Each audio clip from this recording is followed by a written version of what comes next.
is the Indian rupee, then, which has weakened further today to hit a near one-week low against the dollar after Fitch Ratings cut India's sovereign outlook to negative from stable, but affirmed the country at BBB minus, the lowest investment grade rating. The action is followed by S&P's outlook cut in April. Additional pressure in the rupee came from RBI after the central bank left interest rates unchanged, raising the worries about economic growth prospects. So there you have a percentage point of a decline, 55.90 is where the closing came in. Let's also get in Mr. Moses Harding. He's Executive Vice President and Head Global Markets Group, IndusInd Bank, and he joins us in the studios now. Mr. Harding, hi, welcome to the show. How have you read into what RBI has done and, of course, the Fitch ratings today? I think the rupee bullish reversal from 56.5 to 55 was driven by the expectation of RBI stance into growth supportive monetary policy that would drive external investment both into debt and equity market, that in turn driving the forward market into a supply-driven mode. Now that there's a disappointment from there, we have already seen rupee unwinding its recent gains from 55.30 to over 56. And this was followed by another disappointment from the Fitch. I think it's very difficult for our rupee to digest these two strong negative forces in play. I think 56.52, the recent all-time low that we saw, is at risk. All right. So while the domestic markets are not giving you any positive cues, how have you read into the Greece elections? Do you think some support could be coming in from that? I think it's too early to get a conclusive evidence or direction from the Eurozone.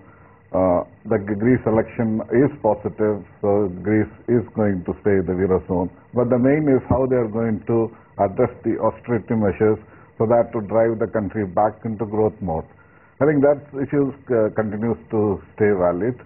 So Euro rally to 1.2750 is also finding it heavy. I'll allow probably a max to 130 before getting the focus back to 122 to 80. So this I'll term this as a relief rally that has given a kind of relief to rupee as well in this run. Mr. Harding, if last week was anything to read by S&P, weak IIP, high inflation, this week also has started on a weaker note from the RBI and Fitch yet again. How worse do you see it headed really from here on? You've said 56.5 already, but anything worse than that? So I think offshore investors continues to see growth as a major factor, and then that's followed by fiscal deficit and the government's ability to roll out reforms. These three are the major factors. Actually, the inflation worry is not in the radar of the external investor or external stakeholders of the Indian economy. Unfortunately, internally, inflation continues to remain a dominant factor, despite the food and fuel inflation is not under the firm control of RBI.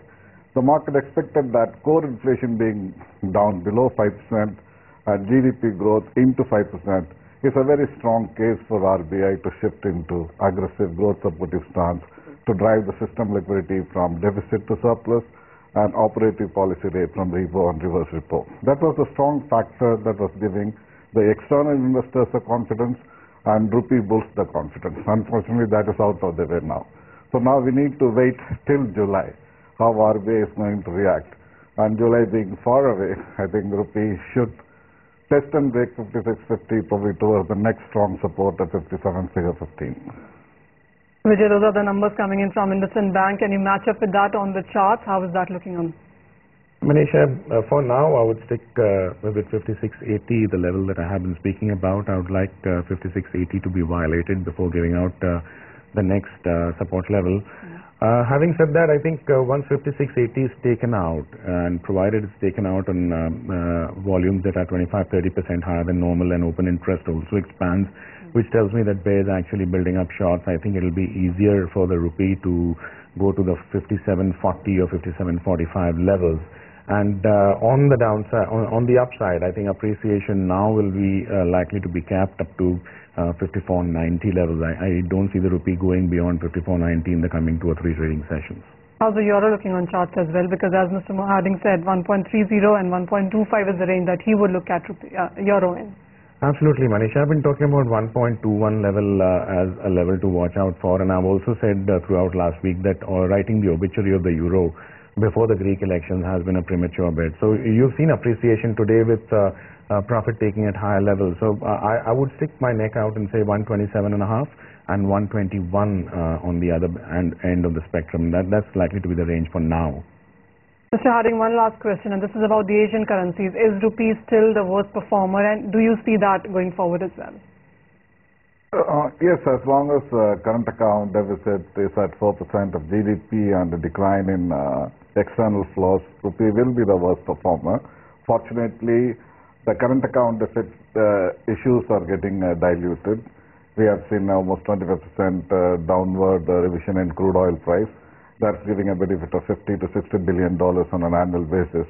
So there is a significant dilution in current account deficit, and I also believe that government will focus on cutting non-essential imports during this financial year, and the move into growth supportive stance definitely will pull in offshore money into debt and equity market. So from now on, I think rupee should turn its underperformance to neutral stance before getting into bullish phase. All right, Mr. Harding, point taken. Mr. Harding and Vijay, thank you so much for joining us for the currency segment here. So more bad news coming in for the Indian rupee. Watch out for levels like 56.5 to 56.80 on the higher side in coming few sessions.